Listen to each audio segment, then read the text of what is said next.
Las Vegas doesn't have a great track record with promising big casino and hotel projects, only for them to never open. Think of the original concept of Fontainebleau, Echelon, and many others. But there is another, much less talked about ghost tower that sat idly along the strip, seemingly overshadowed by the success of the much larger development it was a part of.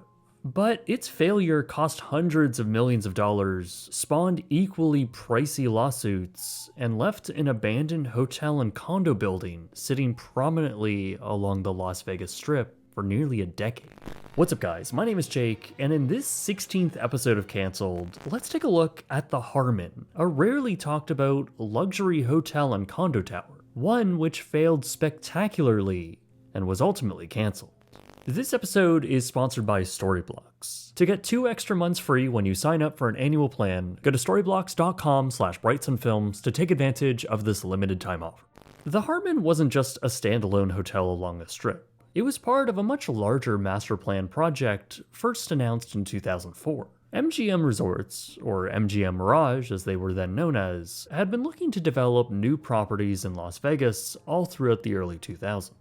They would ultimately land on a 67-acre mega project, slated to go in between the Bellagio and the then-named Monte Carlo Resort, a truly enormous parcel of land along Las Vegas Boulevard.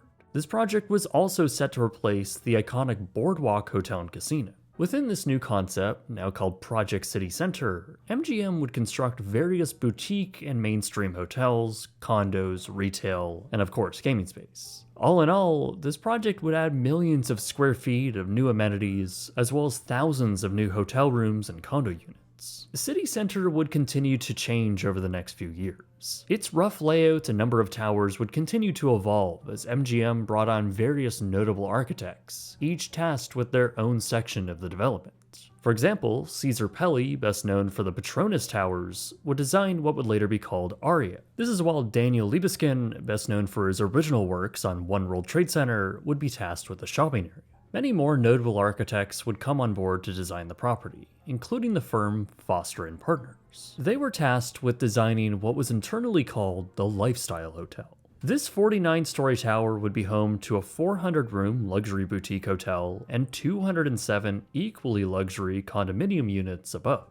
The hotel and residence were positioned towards the emerging younger, wealthier generation, offering an exclusive and secluded atmosphere with high-end perks like house cars, personal concierge, and even a personal shopper. It was being marketed as the exclusive launchpad to Vegas, and by 2006, it also now had a name, the Harmon Hotel and Residences. The Harmon was planned to be one of the last towers to be completed during the phased building approach, though everything was still on track.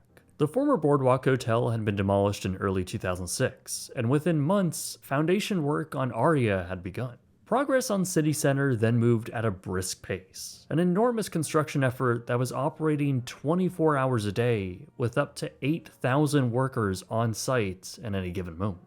It was certainly one of, if not the largest private construction effort in the entire country. But it wasn't one without controversy.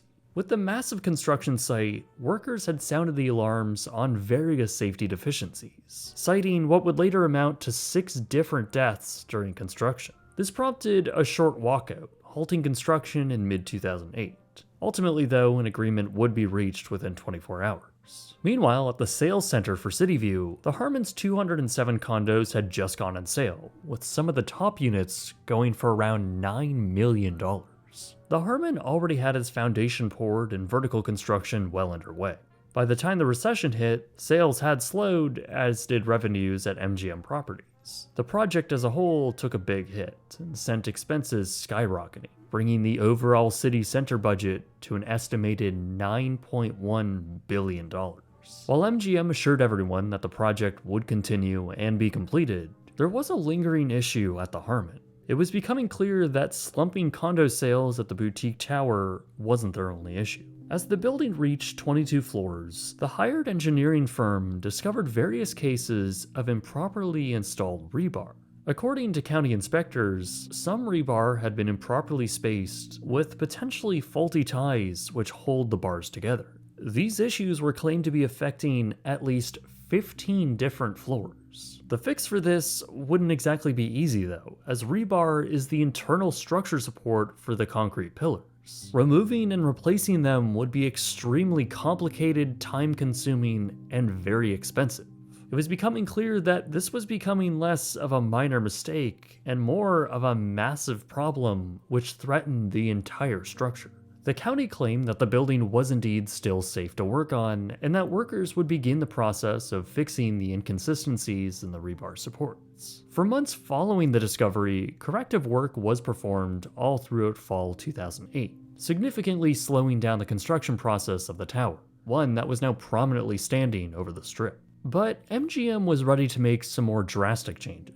By early 2009, and as City Center's first phase was nearing closer and closer to its grand opening, it was decided to scrap the condo element of the Harmon, refunding those who by this point had purchased half of the units. Since sales were slow anyways, thanks to the recession, MGM would instead top the building out at just 28 floors, only a few higher than where the current structure had been stalled. This was a massive cut from the planned 49-story tower. However, according to officials, this cut would save a decent amount of money worth of construction, and when it was all said and done, they expected the Harmon to open in late 2010. By December of 2009, City Center had officially opened, first with the Vdara Condo Hotel, the Crystal Shopping Center, and the Aria Resort and Casino. While the flashy celebration certainly marked the completion of something as massive as City Center, the Harmon's future was much less certain. By opening day, the now 28-story tower had its planned glass cladding installed and was seemingly, at least from the outside, ready to open. From the exterior, everything seemed to be finished, from the shiny new glass panels and metal cladding to the landscaping and even the front entrance awning and doors. Within, however, the tower was still a completely empty shell, and issues behind the scenes was the answer as to why. Through 2009, the Harmon's primary contractor, Perini Building Company, had disputed the county's claims that it was their fault that the rebar was incorrectly installed. During this time, it was also revealed that there was no record of county inspectors visiting the construction site, which actually does make sense, since Clark County actually requires developers to hire their own inspectors to monitor their projects. This is while county inspectors, which there are very few of, are only there to check in on them and are not typically on site. Converse Consultants was the company hired for the Harmon. Ultimately, by April of 2009, Perini reached a $14,000 settlement with the county, though crucially did not admit fault. Meanwhile, the county appointed a hearing officer to investigate what happened. It was soon revealed that those third-party inspectors apparently falsified up to 62 daily reports that stated that the reinforcing steel was installed according to plan. One of those private inspectors also had very little experience in the field, claiming that he had never read an engineering plan without help prior to taking the job, and that this was his first commercial project with Converse. None of the private inspectors, nor the county-appointed oversight inspectors, caught the errors. Clearly the project was a total mess, and despite the appearances that everything was fine, structurally, it was seeming like a lost cause. As that 2010 opening date inched closer and closer, MGM finally pulled the plug. In March, they deemed the $279 million that they had already spent on the tower as, quote, a total loss. They then stated that its completion would be postponed indefinitely and that the project would be canceled. As the company continued to figure out what to do with the ghost building, their contractors, Perini, had filed a lawsuit to collect nearly $500 million in unpaid construction bills. MGM responded by filing a counterclaim, alleging that they essentially were refusing to do so since the construction was not done correctly. And this lawsuit would run its way through the court system for the next few years. As this was happening, the Harmon would sit idly along the strip, completely empty and really abandoned. Oh wait, wrong show. MGM did put its prominent flat surface to use though, advertising City Center as well as the Elvis show at Aria. It wouldn't be long until people began calling it the most expensive billboard in the world.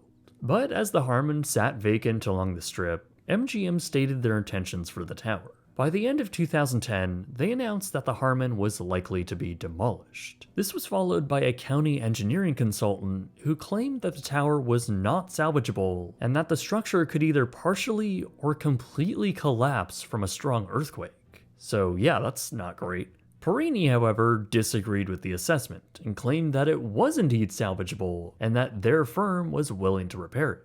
Ultimately, in October of 2011, the case was escalated to the Nevada Supreme Court, which then ruled in MGM's favor. The case then went to a hearing on just how much money they would actually be owed.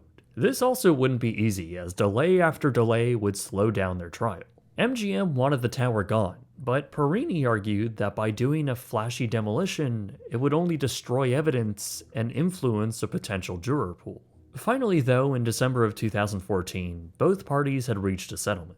Perini would pay $11 million, and MGM would only pay out $153 million. The end of the legal battle also meant that the structure was now approved to come down. So, through 2014, the glass cladding began to be scrapped. Despite all of this brand new glass just being installed 5 years prior, it was now all being destroyed. Instead of a big forced demolition, a method that would likely have caused damage to the nearby buildings, the Harmon was going to be disassembled floor by floor. So through the rest of 2014, a black scrim went up around the exterior and demolition crews slowly tore down the tower, right down to the foundation. All in all, the process would conclude in August of 2015, after around 14 months of work and $11.5 million had been spent. The pill-shaped outline of the base was now the only indicator left of what once was. Surrounding the small 2-acre site was a beige chain-link fence and the clearly temporary cladding of the north face of the mall, which it was once attached to. Those traversing on the elevated walkways above Harmon Avenue, though, would get a pretty unobstructed view into the now nondescript site. While this was all very temporary, this is how the site would continue to sit for nearly a decade. MGM ultimately decided that the best use of the land would be to just sell it to another developer, despite it being a slightly awkwardly sized parcel. Ultimately, in 2021, MGM would sell the land for $80 million to a joint development team based in Vegas and New York. Their plan was to build a 4-story shopping mall that added even more retail to the area. So finally, in June of 2021, construction began, and by April of 2023, the property opened with their first tenants. 17 years after shovels went into the ground, something was finally opened on the site. In the end, the Harmon seems like a forgotten appendage to the city center story. While its overall construction was a big success, not only weathering the recession, but becoming the most expensive privately funded project in American history, rarely is the Harmon ever mentioned. It's strange because the story is pretty insane when you really think about it. It was a massive 49-story tower planned to be one of the most prominent buildings in the development, only for it to suffer major errors in its construction, rendering the entire building unusable. From its many delays to its shortening of height, this property has been through so much. The Harmon cost hundreds of millions of dollars to build and deconstruct. Remember too, this was a brand new state-of-the-art hotel and condo tower that was topped off in 2009, only for it to be completely demolished 6 years later. What's especially insane about it all, though, is how this drama unfolded right along one of the most popular streets in the country. Today, not many reminders of its past remain, maybe just a few walls and curbs around its former entrance. But its legacy certainly will stick around. A wild story of financial loss, tremendous oversight, and waste, all for a promising tower that was ultimately canceled. You may have noticed that throughout this video, I've been using a decent amount of beautiful 4K stock footage to help show perspectives of the Las Vegas Strip that would have been very difficult or expensive to get myself.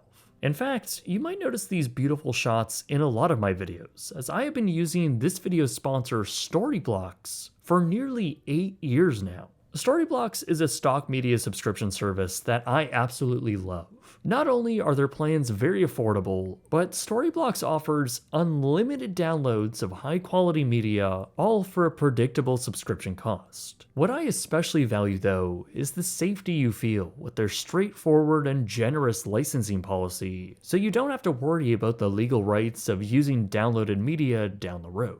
So if you want to get 2 extra months free when you sign up for an annual plan, you can go to storyblocks.com/brightsonfilms to take advantage of this limited time offer. Anyway guys, my name is Jake, and thank you very much for watching.